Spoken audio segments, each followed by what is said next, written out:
Toprak Razgatlıoğlu stood under the bright lights of the Pramac team presentation, wearing his new colors for the first time. The 2025 World Superbike champion was about to embark on the biggest challenge of his career, stepping into MotoGP. And he had one name circled in red: Marc Márquez. This isn't just another rookie story. This is about a fearless racer ready to take on a legend, aboard a completely new Yamaha V4 engine that even his teammates are uncertain about. Let's break down what Toprak faces, what he's chasing, and why his dream showdown with Marquez could define 2026. Moving from World SBK to MotoGP isn't just a step up, it's a completely different universe. Toprak himself admits it. From SBK to MotoGP, everything is different because everything changes and there's no comparison. For me, this is a new chapter.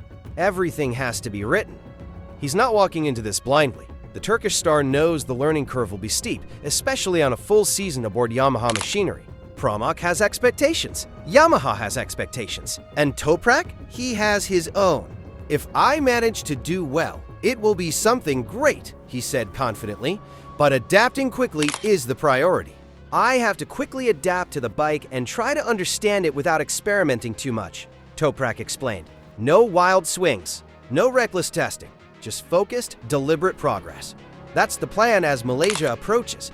A tough season awaits, and he knows it. Toprak made a symbolic shift before his MotoGP debut, changing his legendary number 54 to 07. The decision came during the first preseason test in Valencia on November 18th. I spoke with Dovizioso, who races with the number 04, and I asked him if it would be a good idea to use the number 07, an unusual number that I like. He told me to ask Dorna, and they proposed it. Here I am. It's an unusual choice, but Toprak isn't a conventional rider, and his respect for Andrea Dovizioso runs deep. I really like him, both as a rider and as a person.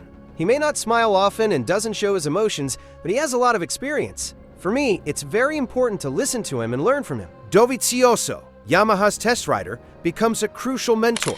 His proactive, optimistic approach contrasts sharply with the complaints coming from other Yamaha riders about the new M1. More on that later.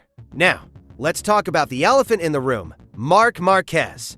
Toprak didn't dance around it. He put his cards on the table. Marc is a legend and a humble person without the air of a superstar. Last year, he showed the world what he can do after a serious injury, and I would love to battle with him on the track. That would be a dream, unless he decides to retire. I have a lot of respect for him.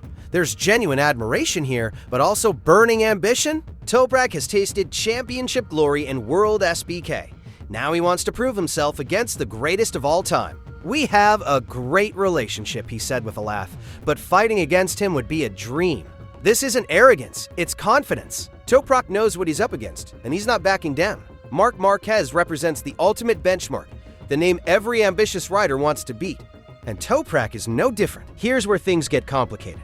Yamaha has switched to a V4 engine for 2026, abandoning the inline-4 that powered Fabio Quartararo to the 2021 championship. The problem? Almost nobody seems happy about it yet. Marco Melandri didn't mince words. I don't think it will be easy for Fabio to repeat what he did with the inline-4 engine using the V4. I'm talking primarily about finding the right settings and the right balance for the bike. For years, he's been used to the inline-4 engine, and I don't think the transition will be that easy. Melandri's concerns go deeper. All the Yamaha riders are complaining about the new bike. From their statements, I don't see them being particularly enthusiastic about the new M1. And on the track, I expected more from the engine. So I wonder if Yamaha is faking it or not. But there's a counterpoint.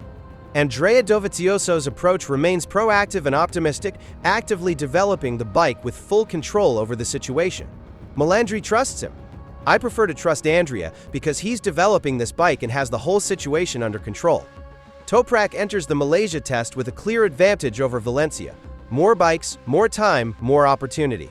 In Valencia, I only had one bike. In the Malaysia test, I'll have 6 days of testing, which will be very important.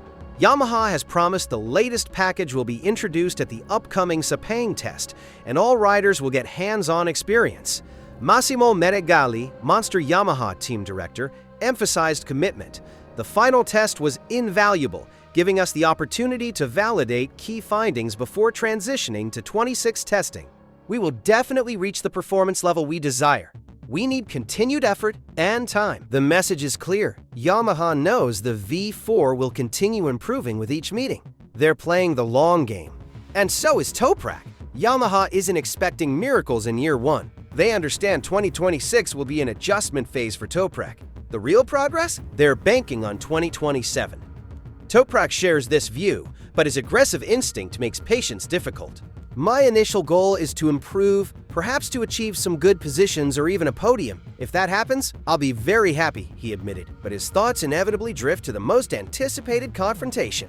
Marc Márquez. Toprak's ultimate ambition is clear: move up in MotoGP in 2026, compete in the top class, and one day go head-to-head with Marquez. Maybe I'll play around with him a bit, but my main goal is to beat Marc Márquez, he concluded, as quoted by Crash.net. There's another storyline brewing: the internal rivalry with Fabio Quartararo. The 2021 MotoGP World Champion remains Yamaha's top rider, despite the team's struggles in 2025. He's spending significant time understanding the new V4 engine, but uncertainty lingers about his future beyond the 2026 contract. Toprak respects Quartararo's abilities, but he's not intimidated. Fabio is a very tough rider. That's good for me, too. The internal competition will push both riders, potentially accelerating Yamaha's development and Toprak's adaptation. This dynamic matters. Quartararo has years of MotoGP experience and intimate knowledge of Yamaha's strengths and weaknesses. Toprak brings fresh perspective and raw hunger. Together, they could unlock the V4's potential or expose its limitations faster than expected.